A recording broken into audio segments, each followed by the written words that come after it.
Well, good morning, gentlemen. And again, thank you for taking your time. So as I said, we've got a diverse mix of folks on the call today. So the first thing I'd like to do is have each of you go around and introduce yourself and who you are, what company you represent, maybe how long you've been kind of dabbling in the security industry. And I'll go ahead and Paul, you happen to be top left on my screen. I don't know what order it is on everybody else's, but Paul, I'm going to tap you first for intro. So take it away. Sure, no problem. Yeah, Paul Sponcia. I'm the CEO and a partner at the IT company. We are a managed IT company, so part of that is managing security for mostly small businesses under 150 employees typically. Security is a big component of that. I've been in this industry since 1993, so I can't believe I can say I've been in it that long at this point. So that's me, and that's what we do. Very good, thank you, Paul. Jason Jarnagin, you're up next. Good morning, Jason Jarnagin. I'm the Supervisory Special Agent for the Knoxville FBI over the Cyber Crimes Group. I've been in the Bureau about 20 years and have been doing cybersecurity, digital forensics work for about 30 years, 25 years, 30 years, and great to be on here. Thank you, Jason. Bob Duncan. Hey, good morning, team. I'm Bob Duncan. I'm the Director of Customer Operations for ADT, based out of Knoxville. Now my role covers the entire company. Been in the security industry about 20 years, 15 years with ADT, both in the field, and then I came into the Knoxville call center that we have about 13 years ago. It's been a great partnership with Doug and the chamber, and I'm really excited to be here. Appreciate the opportunity. And again, thanks for taking a little bit of time out of your vacation. So be sure and thank whoever's with you for sharing yourself with us. So, good morning, Nick Sweet. Hey, good morning. That's commitment, Bob. I love hearing that. So Nick Sweet, I work for Avertium. I lead our solutions architecture team here. So basically, for us, Avertium might be a newer name. Some other people might have known us as Sword of Shield. We've been in this community for going on I think 23, 24 years. So we've, been here a while. Even though the Avertium name is new, I feel like, from a security standpoint, Sword and Shield has been here, and really, led, I think, a pretty big charge in the security community. I've been in the community for probably about 13 years, about 12 years now. Started out at Ornell through some internship programs and really love the area. So really looking forward to our conversation today. Very good. Thank you, Nick. And good morning, Michael. Can you hear us okay? Yes, I hear everybody. Can you hear me? Or am I on mute? You're coming through loud and clear. Okay, good. Coming through loud and clear. And your timing is very good for joining us, Michael. We had just, we're going through quick introductions. My name's Doug Lawyer. I'm the Vice President of Economic Development at the Knoxville Chamber. I appreciate you joining us. And Michael, if you could provide a brief introduction of yourself and who you represent, maybe how long you've been involved in the security sector. Thank you. My name is Mike Matney. I'm Vice President Consulting Services at CGI. We provide IT services and business processing systems services for our clients across the globe. Here in the U.S., I support all of our commercial, state, and local entities. So we have two companies in the U.S., one supporting the federal government called CGI Federal, and the other group called the CSG, which is, like I just said, all commercial, state, and local governments. And we keep those separated because we're a Canadian-owned organization, and we want to make sure that there's no foreign-owned conflicts of interest with our federal markets. So myself, I'm a graduate of East Tennessee State University in Johnson City, Tennessee. Go Bucks. And I joined the Army right after graduating college. I did 28 years. My last 8 years of my assignments were all spent at National Security Agency and U.S. Cyber Command. So I rotated out of there in 2015, and I've been with CGI ever since then, supporting our clients. That's a brief introduction for me and the company. Thank you very much.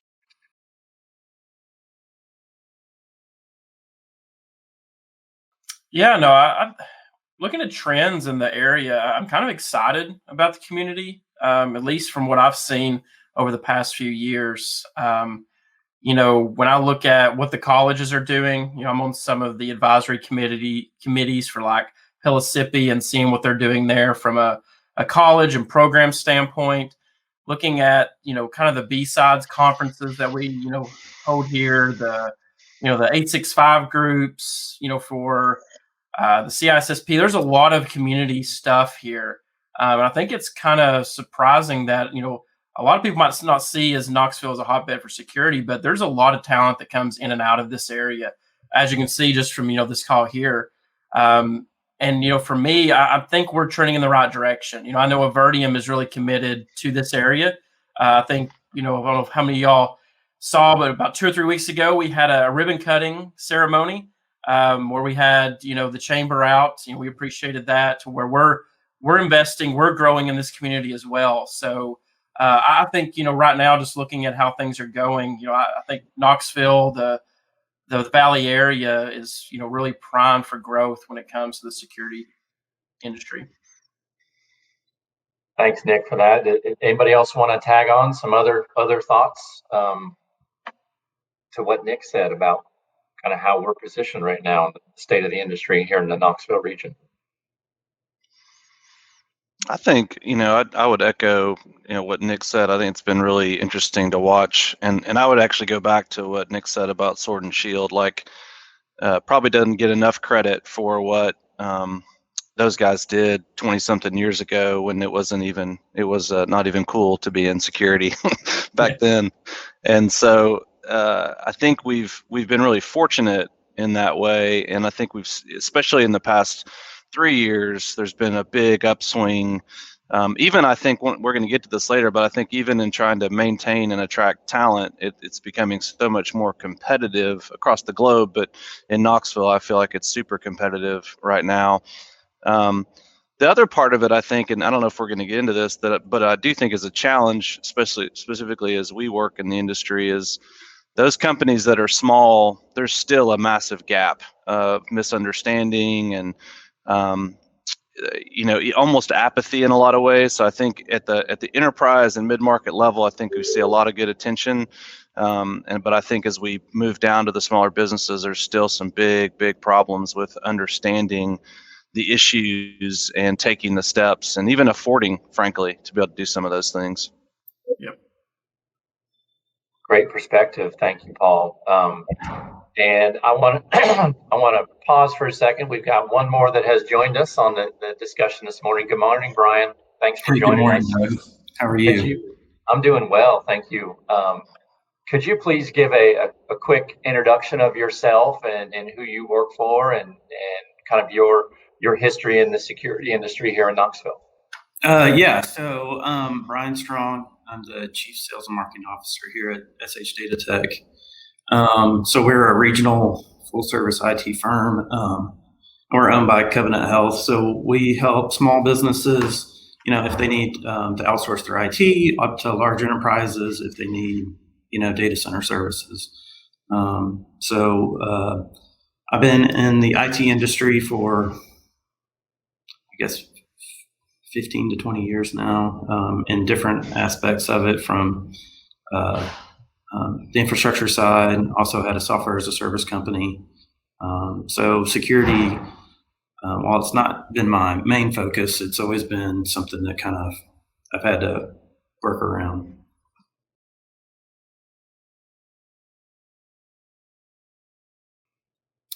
Well, we've seen a lot of attempts to steal data, and we want to make sure that businesses coming to the region have a strong cybersecurity posture, just as they would a physical security posture. We have participants here in this meeting here from across those areas, and we work closely with those.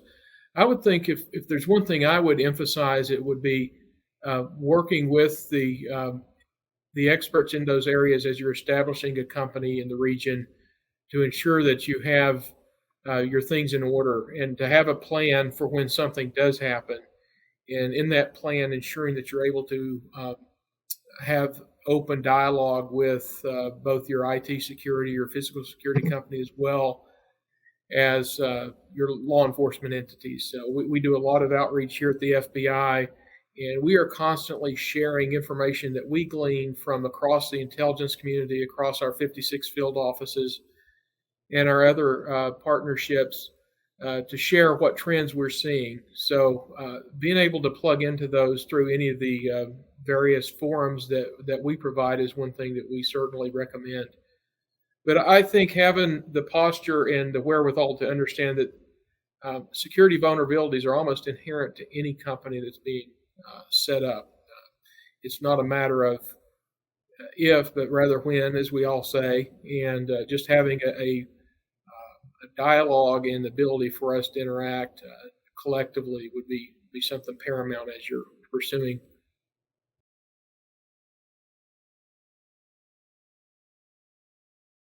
Yeah. Hey, Doug, I would, I won't know if it's unique or different, but one thing that CGI has done around the globe is a lot of STEM camps. It's science, technology, engineering, and math skills for young students in elementary school, middle school, going in high school, to get that training, awareness of these opportunities, specifically around a lot of work with women, minorities, trying to encourage others to bring new perspectives into it. How do we look at these problems and how do we encourage growth for all kinds of people inside of this environment that we're living in today?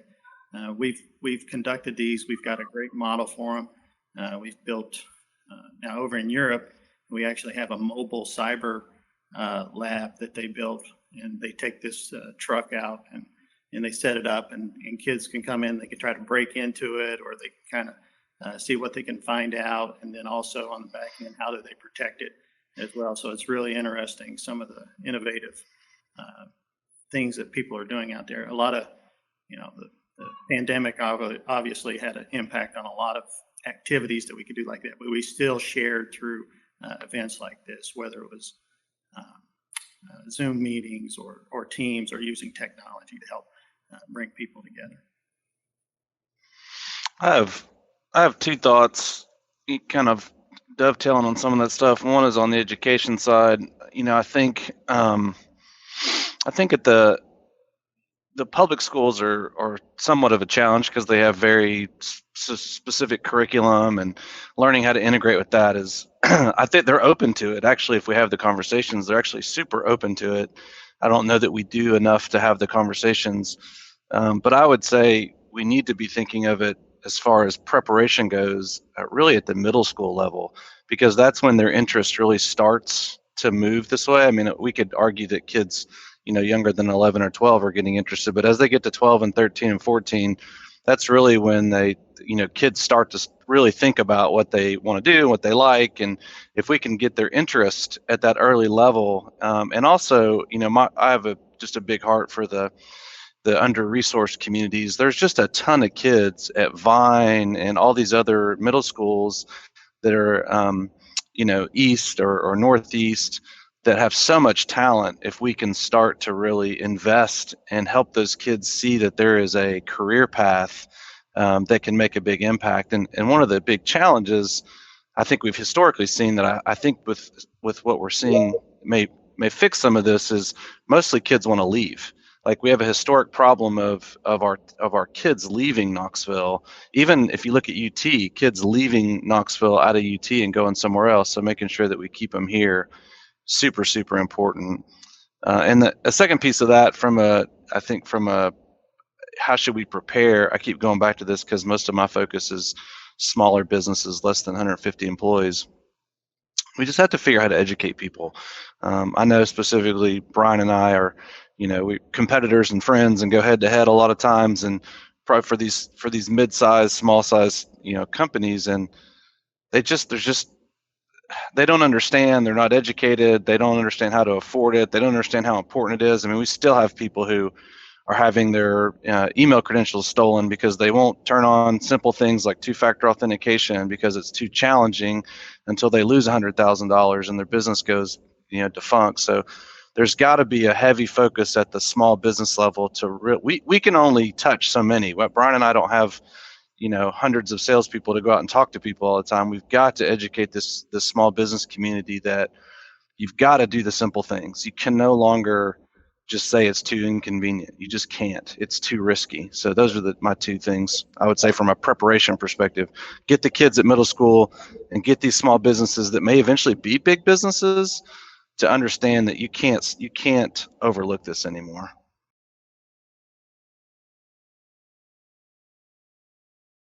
Yeah, it's a big question. Honestly, I think there's getting people engaged into the tech community from the standpoint. There are a lot of entrepreneurs that want to go into it. I was one of them, but they're actually wanting to develop apps or some other thing instead of going into the core infrastructure that several of the folks here. I know specifically Paul and I, from the standpoint of just network engineers, just simple like that, and then security. The pipeline is. There's not enough going into these type of industries, and trying to make them more appealing from the standpoint that what do you want to say? They're not the sexiest businesses, but they're needed businesses. So and people can have really good careers doing that and have being very fulfilled through that. So I mean. Coming from a software as a service, developers, there's a need for developers and developing skills that are usable straight out of college, and tech schools too. Over the last 10 years, there were several different tech schools that went out of business or, are no longer here. And we've got a couple of them that are investing in it. But, if we can't train these folks, and get them, have a place for them to get an education, then we can't use them. So we're having to grow them ourselves. And we can, but it's a lot slower process. So I think, Paul had some good points about getting into, the middle schools and high schools and getting to younger, and how do we do that? And there's challenges with getting into those different, age groups, and just the emphasis on, tech is a great place to have a career in, guiding those kids as they continue to grow. Anybody? Michael, were you going to say something? Yeah, I was going to jump in. This workforce management is very complicated because you have global areas where they can deliver services. You have regional, like here in the U.S., or you have local talent that you also have. And when you start looking across that spectrum, there's a lot of factors that come into play. The first thing that for a professional to understand in security is, do they have the aptitude?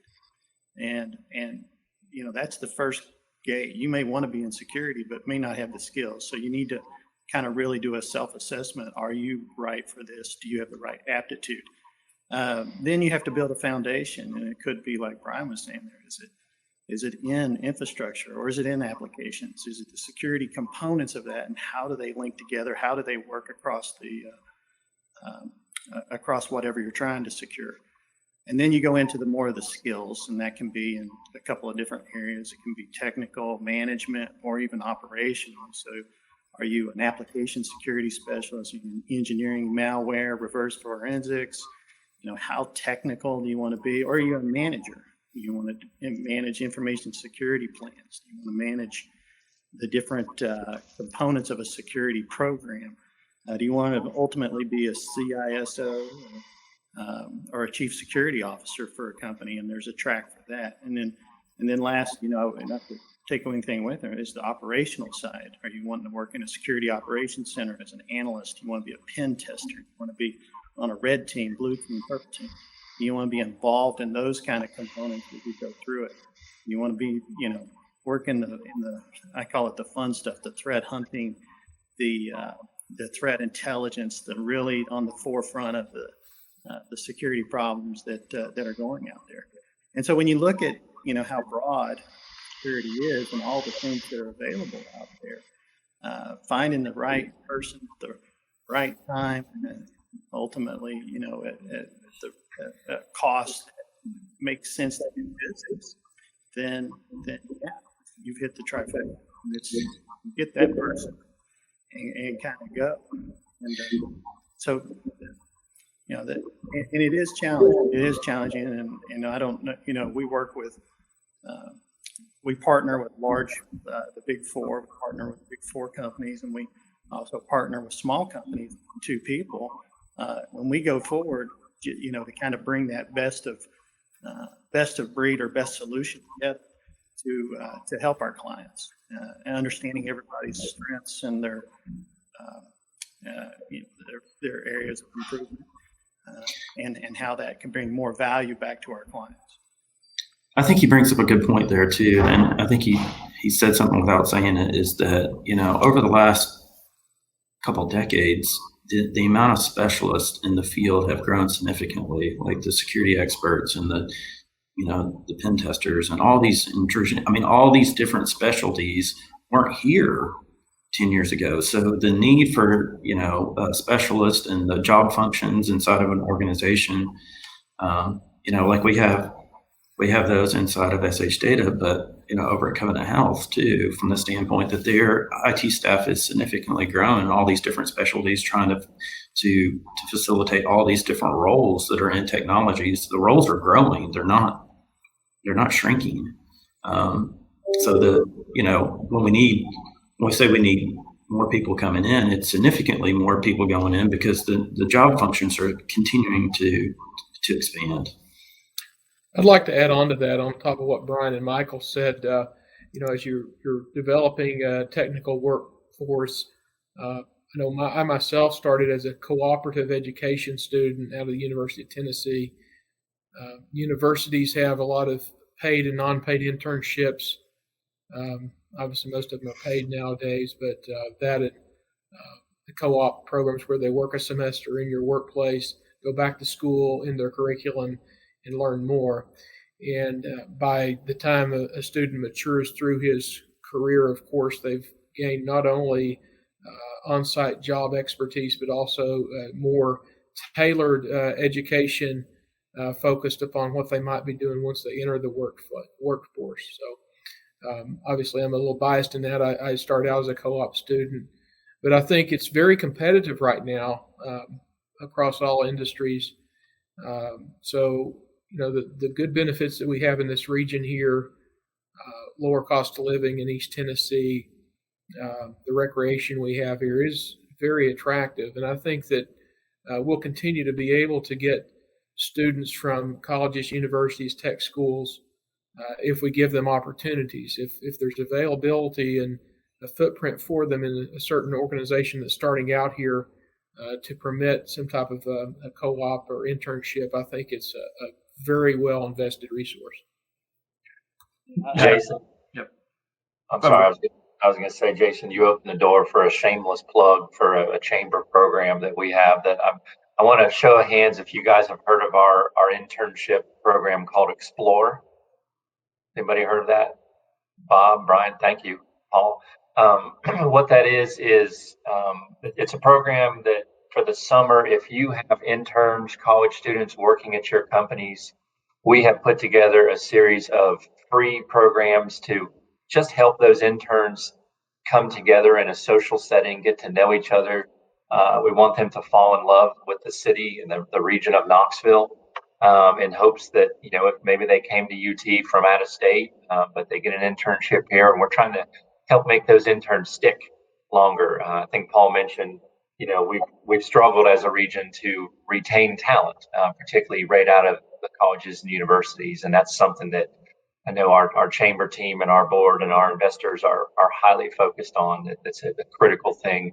The communities that retain that talent right out of colleges are the ones that are going to win and we want to be on the on the podium with the gold medal as it relates to that. We got a long way to go, but that is a program, and I'll send out a link after this to everybody so you can see that. And we fully expect to do that again next year, even and bigger and better. But they're doing fun things like paddleboarding at Concord Lake or downtown walking tours and hiking in the urban wilderness, things like that, just to help them understand a little bit more about Knoxville. So that's the end of my shameless plug now.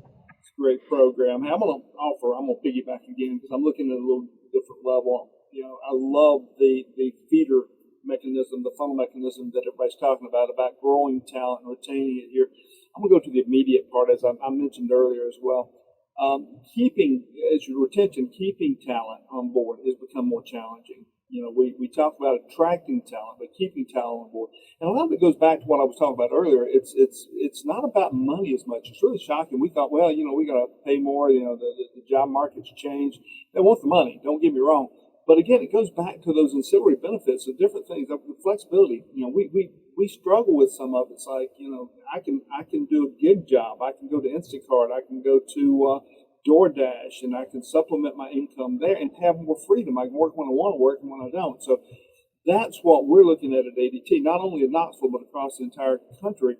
We're looking at better ways to not only attract the talent that we need, but how to retain that talent. And that's becoming a big, big challenge. You know, you've got compensation is a difficult thing. I ran my own small business for 32 years before I went to work for ADT. And, you know, it was always a little different challenge of having to figure out when you're on your own business how to not only attract but retain, particularly when the bigger guys were going after it. Well, it's not that. It's just different. It's not the same game out there. And I think one of the challenges we're going to have, not just in the security function, just as a business operation for all of this, is how do we get the best and how we retain the best? And how do we adapt our business practices to be able to make sure that when we've got that good fit in that employee, what we do to keep them here? So that's a big challenge we're seeing across the nation. I just thought of bringing it here. And it's going to take different paradigms. It's going to take turning loose of the thing we always expected. And, you know, we expect to be here 40 hours this week. Well, I might not want to work 40 hours. You know, it's going to be I need other things that makes me interested. Or I'm going to go down the street, or I'm just going to work a gig job. So it's important stuff there. Yeah, no, and I agree. I think, you know, for us, you know, we talk about, you know, the skills and everything else, but it's a generational thing too, right? And is keeping up of what's the next generation want, right? I think, you know, Bob, what you're talking about, right? And that's, you know, if you think about probably where a lot of us started with the security and what work ethic looked like at one point, you know, the 9 to 5, and then like you're talking about now with, you know, the Snapchat and TikTok and like attention spans and like it's preparing the organization for that next generation, right? Because I feel like as leaders, all of us, right, you know, there's probably a certain way that we expect people to work, but that can't work if you're trying to retain that talent, right? So it's us being able to adapt to them and understand where that next generation is coming from, so there's not this clash when they do start entering into the workforce. Because I think that's what we see a lot of times is this certain expectation that we want to set on a individual or a group of individuals, but it's not necessarily the expectation that generation has grown up in, right? So it's really tough to be able to adapt an entire business or company to meet a generational need, right? So, Spot on, Nick. Exactly. And none of that has to do with security, right? That's just human behavior, right? That's where that retention thing comes in. Spot on.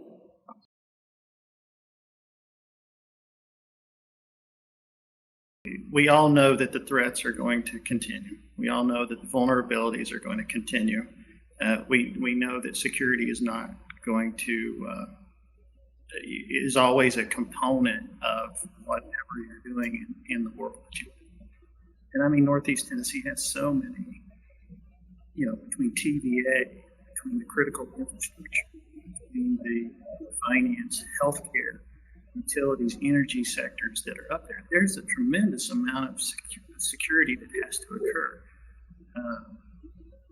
I don't think, you know, if I were going to categorize the threats, you know, I'd say a top-tier nation state or cyber terrorists. I don't think we're living in that the times where you're going to see these full-on attacks where they could greatly destroy systems, but those are always around the corner. We don't know what's out there, and those companies need to prepare for these vulnerabilities or prepare to safeguard against those vulnerabilities, like Jason was saying earlier. And then you have the second level, which disrupt the kind of activities that are being provided. That's we could use ransomware, cyber criminal ransomware, for example, or data exfiltration. I'm going to sell your information on the dark web, and unless you pay me X amount of money because I pulled it out. Those kind of threats exist, and you work your way all the way down to the script kiddies, the folks that are just out there hacktivists that just have their. So there's. My point is, the threats are not going. The IT landscape is only going to introduce more and more abilities. You look at the Teslas, you look at everything that's being made and produced. That's just continuing to go up, and somebody's going to have to kind of be there to understand the risk, make sense of those risks, and decide, where's the right amount of investment to safeguard against risk, or manage those risks. And that's where we all kind of come into it. It can be across the board in the skill sets that are required. So we, I think we're doing the right thing, which is let's get folks interested in this. Let's find those people. Let's find folks that really have a passion for this, and let's get them going in the direction they want to go, because knowing we're all going to be better for it. Let's do it. Good stuff, Michael. You brought up community involvement as well as the generational piece. One thing we're seeing, Doug, across when we're doing surveys about what company do you want to work for? And again, this is a national footprint, but we're seeing community involvement. I want to be part of something. I want to be part of something that makes my community better. It's much larger than we've ever seen before. We've always had a community involvement piece with ADT Always Cares. But you're talking about bringing us together as a group. I really think there might be some leverage there, guys, to bring everybody together, not just in a technical confab where we're all talking business, but I think it's also just a community outreach. And everybody joined together in something like that, it makes us more attractive to that individual employee, the generational employee, Nick, as you were saying. It's important to them to know that we're involved in our community. I think that's a big piece. That's what you're saying.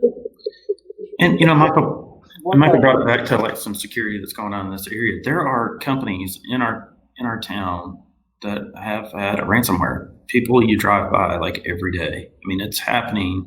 We think about the very large companies that get in the news. It's happening here in Knoxville more than people realize. And the small, in these small businesses.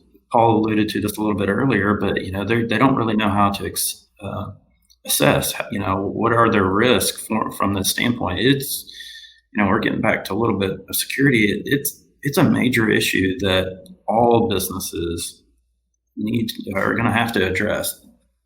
The day of just hoping you can get by. I mean, it's gone. Gone. Yeah. Well, gentlemen, this has been very interesting for me. I really appreciate everybody taking the time. We're bumping up on the 9 o'clock, and I want to be respectful of everybody's morning. I know you have businesses to run and talent to attract and retain, and problems to solve, and protecting us from cybersecurity threats and ransomware attacks. So, again, thank you all for your time this morning.